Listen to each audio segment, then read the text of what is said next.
દામિની પાણી આપજે. ક્યારેક ક્યારેક તો શારીરિક કરતા માનસિક રીતે થાકી જવાય છે ઓફિસમાં. સાચી કામનો વાત. લોડ એટલો રહી છે ને કે વાત જવા દે. હા દામિની, દામિની. લાગે છે એ પણ થાકી ગયા છે. હાલે બેટા પાણી. મમ્મી તમે કેમ પાણી લઈને આવ્યા? દામિની બહુ ક્યાં છે? અને મીરા એ પણ નથી દેખાતી. બંને વહુઓ આરામ કક્ષમાં છે. આરામમાં? અત્યારે તબિયત ખરાબ છે કોઈની? શું થયું? તબિયત એ લોકોની ખરાબ થાય, એ લોકોની તબિયત ન ખરાબ થાય, એની જે વાત સાંભળે ને એની તબિયત ખરાબ થઈ જાય. મમ્મી હવે કંઈક સમજ પડે એવું બોલો ને, તો કંઈક સમજીએ, તો કંઈક વાત કરીએ, તો જવાબ આપીએ. શું થયું છે કહેજો. તારી બાયડીને અને તારી બાયડીને બેયને સમજાવો કે ઘરમાં કેમ રહેવાય. ઘરમાં કેમ રહેવાય એટલે ઝઘડો થયો, માથાકૂટ થઈ ગઈ. હા હા, દામિની વહુને જલસા કરવા જોઈએ છે અને મીરા વહુના કાંક ને કાંક ખોચરા કાઢવા છે. એ ખબર નથી પડતી કે મોટી બેન કેમ નથી માનતી. અને જેવી મીરા વહુ છે એવી દામિની વહુ છે, તો પછી એમાં ફરક શેનો છે? કઈ ફરક નથી, પણ એ લોકોને સમજાવાય ને, વાત કરાય એ લોકો સાથે કે તકલીફ શું છે. મતલબ કે એ લોકોને કહો ને, હું બોલાવીને વાત કરું. એ લોકોને ને દામિની, મેં તને પહેલા જ કહ્યું હતું ને કે દામિનીને થોડું સમજાવજે, આ કોમ્પિટિશન ના ચાલુ કરે. જેનો ડર હતો એ જ થયું ને, ઝઘડા શરૂ થઈ ગયા. મેં તને કહ્યું હતું ને કે દામિનીને સમજાવી દેજે. આ દામિની આવીને એમાં જ બધી મગજમારી શરૂ થઈ. પહેલા આપણા ઘરમાં કેવી શાંતિ હતી. સાચી વાત છે આદિ. હા, વારંવાર દામિનીના કારણે આ ઘરમાં ઝઘડા થાય છે ને, એ મને પોસાતું નથી. આ મીરા વહુ હતી ત્યારે કોઈ તકલીફ પડી હતી ઘરમાં? પડતી જ હોય, તકલીફ નહોતી પડતી? તમે પહેલા પણ ફરિયાદો કરતા હતા, ભૂલી ગયા? કોઈ દિવસ મને યાદ નથી મીરાની ફરિયાદ મમ્મીએ કરી હોય એવી. હવે કામ બાબતે મમ્મીને પણ સાથે કામ કરવું પડતું હતું, હવે એ કામ નથી કરવું પડતું. પણ ઉલટાનું એ બંને વચ્ચે ઝઘડા થાય છે એટલે તમે લોકો મને કહો છો કે હું દામિનીને સમજાવું. દામિનીને સમજાવવા કરતા તમે ભાભીને સમજાવી દીધા હોત તો કે દામિની આ ઘરમાં હવે આવી ગઈ છે તો શાંતિથી કેવી રીતે રહેવાય. આપણે થોડોક પોતાના વર્તનની અંદર સુધારો લાવવો જોઈએ. વર્તનમાં સુધારો આ મીરા વહુને લાવવાનો, એ બધા લાવવાનો, મારે લાવવાનો, પણ દામિનીને કંઈ કહેવું નથી. એ કંઈ તળાજમ ઢીલું નથી કાંઈ. હા તો મેં એને મારી રીતે કહેવાનું તો એ બધું જ કહ્યું છે. અને તમે વાત કરતા હોય તો બધો વાંક એનો એકનો ન હોય. જરા ઘરમાં જુઓ, ભાભીનો પણ કઈ વાંક હશે તો જ એવું કરતી હશે ને. તારા ભાભીનો ક્યારેય વાંક હોતો જ નથી, લો. સમજો? હા, તમે જેને મહાન બનાવી રહ્યા છો અને ભાઈને પણ આટલું જ જોતું હતું, તમે એના જવાબ આપી રહ્યા છો. સાચું બોલે તો એમાં બળવાનું ન હોય. સાચું તો સાચું જ હોય, બરાબર છે. દામિનીનો સ્વભાવ ખરાબ છે તો એ સાચું છે, અને મીરાનો સ્વભાવ સારો છે તો એ પણ હકીકત છે, તો એ તો કબૂલ કરવું જ પડે. એવું ના હોય, અમુક માણસો બોલતા ના હોય ને, પણ એ અંદર ખાને બધી ગેમ રમતા હોય. આ ભાભી જ કરી રહ્યા છે. તમારી સામે કોઈ ફરિયાદ નથી કરવી, એને જે કંઈ પણ દુખતું હશે બધું જ દામિનીને કહેતી હશે, અને એટલા માટે એ બંને વચ્ચે ઝઘડો થતો હશે. તો ભાભી તો પણ શરીફ જ રહ્યા ને, દામિની બધાને મોઢે કહી દે એટલા માટે તમને ખોટી લાગે છે. એ નક્કી જ કરી લીધું છે કે તારે દામિનીનો કોઈ વાત કબૂલ નથી કરવો, કે એના વિશે સાંભળવું જ નથી, તો પછી આ વાતનો કોઈ મતલબ જ નથી. જો આવી રીતે થતું રહેશે ને તો એક દિવસ બધાને નોખા પડવાનો વારો આવશે. એવું ન થાય ને એ પહેલા હું તને હજી કહું છું આદિ, કે તારી ભાષામાં તું દામિનીને સમજાવજો, બીજું કાંઈ મારે જોતું નથી. મોટી આશાઓ રાખો છો મમ્મી. એના ચહેરા પરથી જ દેખાય છે કે દામિનીના વશમાં આવી ગયો છે. તો શું? હવે દામિની કહેશે ને એ જ આ ઘરમાં થશે. આદિનું કે મારું તમારું કંઈ ચાલવાનું જ નથી. જીવું છું હજી હું, સમજો? અને જ્યાં સુધી જીવું છું ને ત્યાં સુધી હું કહીશ ને એમ જ થશે, નહીં કે દામિની. તમારું ઘર નહીં ભાંગું કાંઈ.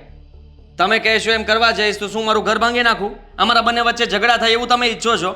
એવું ક્યારેય નહીં થાય. મારી રીતે જેમ સમજાવવાતી હશે એમ સમજાવવાની કોશિશ કરીશ, પણ જો એનો વાંક નહીં હોય ને તો પછી મારે એનું સાંભળવું પડશે, અને તમારા લોકોએ પણ સાંભળવું પડશે. સાંભળવું જ પડશે, કારણ કે દામિનીનો વાંક તો હોય જ ના શકે. દામિની વહુ જેવી વહુ તો આપણા કુટુંબને મળી જ ના શકે, હે ને? એવું જ કહેવા માંગે છે ને તું? એટલા માટે જ જોયું નહીં તે ક્યારેય આદિએ મારી સામે ઊંચા અવાજે વાત નથી કરી. હા, કોના કહેવાથી વાત કરી રહ્યો છે એ તો સ્પષ્ટ દેખાઈ રહ્યું છે. મેં તો પહેલા જ કહ્યું હતું કે ભાઈ તું રોકી લે, દામિનીને સમજાવ. મેં પણ મીરાને સમજાવવાની કોશિશ કરી જ હતી મારી રીતે, બરાબર છે, પણ દામિની આ ઘરમાં નવી છે એટલે એને સેટ થતા સમય લાગે, એટલા માટે પહેલેથી એને કહી દીધું હોય તો ઇઝીલી સેટ થઈ જાય. પણ ના, ભાઈએ એ કર્યું જ નહીં અને હવે ભૂલ કબૂલ કરવા અરે પણ તૈયાર બધું મને નથી. જ કરવાનું કહો છો તો તમારે કરી લેવું હતું ને. તમે અત્યાર સુધીમાં શું કરી શક્યા? ભાભી તમારી બધી જ વાત માને છે ને તો મનાવી લો અને કરી લો તમારે જે કરવું હોય તે.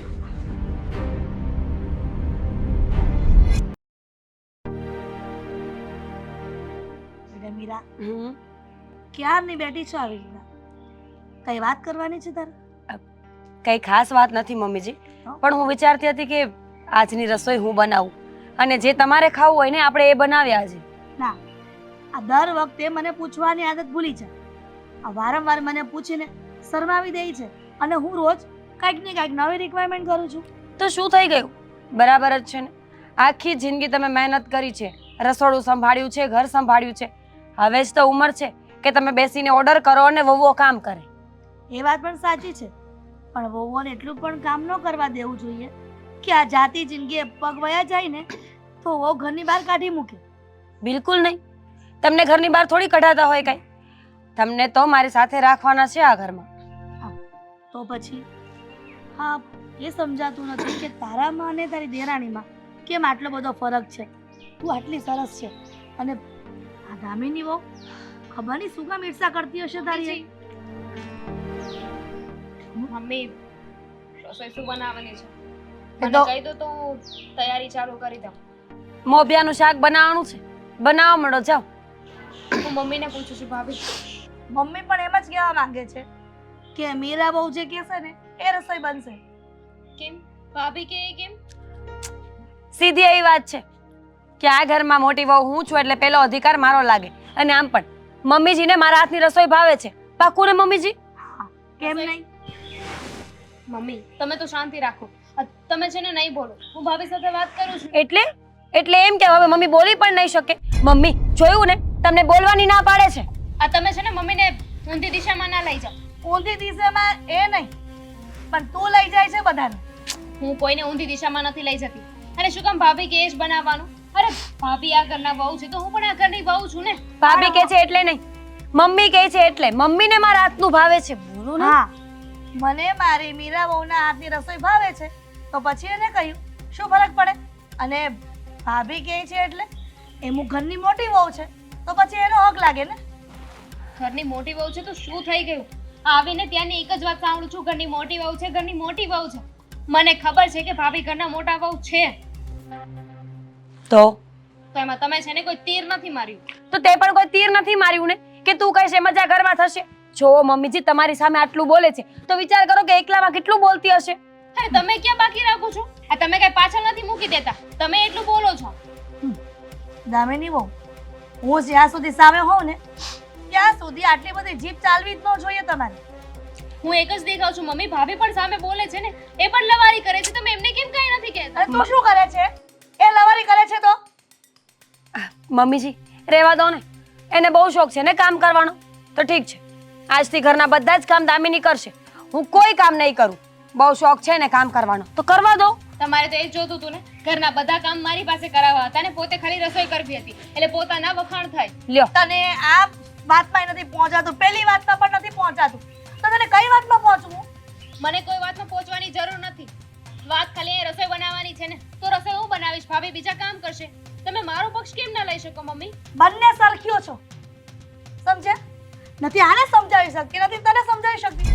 શું કરવાનું મારે? એના માટે છે ને સમજાવવા પડે છે, પણ ભાભીને તો તમે કઈ કહેતા જ નથી ને.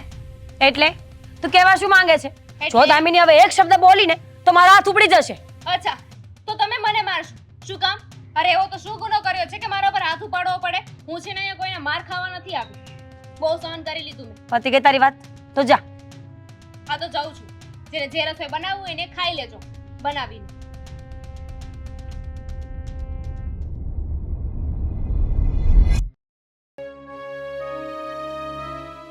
મીરા, તું સમજવાની કોશિશ કેમ નથી કરતી? આવું બધું તો દરેક ઘરમાં ચાલ્યા કરતું હોય. એમાં આટલું બધું વાતને વતેસર કરવાની જરૂર નથી. વાતને વતેસર હું કરું છું, વાતનું વતેસર દામિની કરે છે. જ્યારે હોય ત્યારે બસ આવી જશે મને સમજાવવા માટે. જો રોનક, હવે આ વાત છે ને હદથી વધારે વધી ગઈ છે અને હર વખત હું જાતું નહીં કરું. હા, પણ ન કરતી જતું, પણ હવે ઝઘડોય નહીં કરવાનો, તારે એની સાથે વાત નહીં કરવાની, વાત ખતમ. અચ્છા, એ તો એક ઘરમાં રહેતા હોય તો ક્યાં જવું? માણસ સામે આલ્યું આવે તો જવાબ તો દેવો પડે ને. અને એ નક્કી છે દિવસમાં 10 વખત સામેથી કઈ સવાલ કરશે તો હું જવાબ નહીં આપું. હા બાપા, તને ઠીક લાગે એમ કરજે, પણ અત્યારે હવે આ વાતને અહીંયા પૂરી કર. બિલકુલ નહીં. આ વાત હવે અહીંયા પૂરી નહીં થઈ. આ વાત હવે બહુ લાંબી થશે અને જો વાત પૂરી નહીં થઈ ને તો પછી મારે જ કંઈક કરવું પડશે કે જેથી આ બધું જ પૂરું થઈ જાય. શું કરવું છે તારે? હા, આટલા શાંતિથી પૂછે છે ને જાણે હું તો આત્મહત્યા કરવાની હોય. ખોટા મગજમાંથી વિચાર કાઢી નાખો. હું એવું કાંઈ નહીં કરું. તો તું શું કરવા માંગે છે મને કહે તો ખરા. વાત તો કર કે શું કરવું છે તારે. અલગ થવું છે.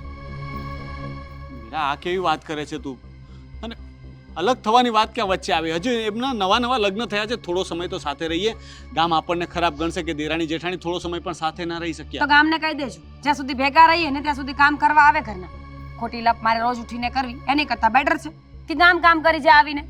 હું આદિ સાથે વાત કરીશ, એ દામિનીને સમજાવી દેશે. જોઈએ તો હું દામિનીને સમજાવીશ. રોનક, આ વાત કેટલા દિવસથી ચાલી રહી છે. હવે આ વાતનો એન્ડ લાવવો બહુ જરૂરી થઈ ગયો છે. નહીં તો હવે પાણી નાકથી ઉપર ચડવા લાગ્યું છે અને દમ ઘૂંટાઈને મરી જવું ને એના કરતાં બેટર કે જીવવા માટે તડફડિયા મારી લેવાય. કોઈ નથી મરી જવાનું, પણ આ રીતના ઘરમાં ઝઘડા કરવાથી મગજ બધાના ખરાબ થઈ જશે એ વાત પાક્કી છે. મને પહેલેથી જ ખબર હતી. તમારા લોકોના સ્વભાવ જોઈને મને તો ખ્યાલ આવી જ ગયો હતો કે ઘરમાં છે ને આ બધું શરૂ થવાનું જ છે. પણ મારા ધાર્યા કરતાં વહેલા જ બધું શરૂ થઈ ગયું. તો બહુ સારું કહેવાય ને. તમે ધારીને બેઠા હતા એની કરતાં વહેલા સારું થઈ જશે. નોખા થઈ જશું ને તો બધાના દુઃખનું નિવારણ આવી જશે. મીરા, એ કોઈ રસ્તો નથી, એ ઉકેલ સારો નથી. હું શું કહું છું કે સાથે રહેવામાં મજા છે. અલગ થવાનો વિચાર છે ને તું માંડી વાળ પ્લીઝ. કેમ? શું કામ?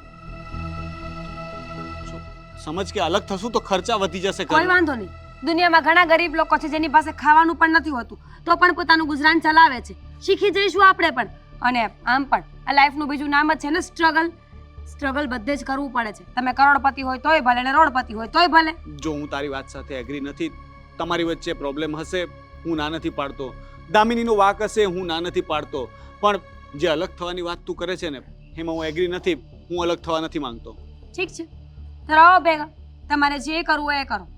હું બિસ્તરા પોટલા ભરીને જઈશ મારા પપ્પાના ઘરે અને ત્યાં જઈને ચોખ્ખું કહી દઈશ કે જમાઈમાં કંઈ લેવાનું નહોતું એટલે પાછી આવી ગઈ. હવે આ કેવી ગાંડા જેવી વાત કરે છે તું? આટલી નાની વાતમાં તું હવે પિયર ચાલી જઈશ, નારાજ થઈને રીસામણે જઈશ? નાની વાત તો તમારા માટે છે. મારા માટે દુનિયાની સૌથી મોટી, મહત્વની અને અઘરી વાત હોય ને તો આ એક જ છે. પ્લીઝ, મારી વાત પણ સમજતી નથી અને તું મારાથી અલગ થવાની વાત કરે છે. મારો કઈ વાંક છે આમાં? હા, તમારો વાંક એ છે કે આજ સુધી તમે મારા માટે સ્ટેન્ડ નથી લીધું અને હવે ઈચ્છતા હોય કે આપણું ઘર ન તૂટે તો મારા માટે સ્ટેન્ડ લેવું પડશે. તારા માટે સ્ટેન્ડ એટલે તને કદાચ ખબર ન હોય ને તો કહી દઉં કે આ બધું શરૂ થયું ને એ પહેલાં જ મેં આદિને કહી દીધું હતું કે તું છે ને દામિનીને થોડી કંટ્રોલમાં રાખજે અને સમજાવજે. કારણ કે મને અંદાજ આવી ગયો હતો તમારા વર્તન પરથી કે આજે નહીં તો કાલે ઘરમાં મગજમારી થવાની જ છે. ખબર જ હતી તો પાણી આવ્યા પહેલા પાર બાંધવાની હતી. પણ નહીં, એવું તો તમે કરી ના શકો. કારણ કે સારા ભાઈ જો રહ્યા, સારા બનવામાં ને સારા બનવામાં આયા પહોંચી ગયા છે. કહું તો છું કે મેં કોશિશ કરી હતી ને અત્યારે પણ એ જ કરી રહ્યો છું મીરા. પણ તું છે કે કોઈ વાતમાં સમજવા તૈયાર જ ઊંચા નથી. અવાજે બોલવાથી કોઈ ફાયદો નહીં થાય. હવે આ વાતના બે સોલ્યુશન છે. કાં તો આપણું અલગ થવાનું અને કાં તો મારું પિયર જવાનું.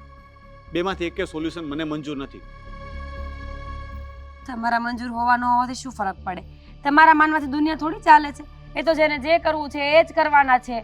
જેમ કે દામિની આડોડાઈ કરે છે અને હું પિયર જઈશ. મીરા, હવે તું છે ને જીદ કરી રહી છે, બરાબર છે? આ વાત મને યોગ્ય નથી લાગતી. આ રીતના ખોટી જીદ કરવાથી કોઈનું ભલું નથી થવાનું, ન આપણું કે ન તારું. જે હોય તે. હવે ક્યારની એકને એક વાતનું લેક્ચર લઈને બેઠી છું.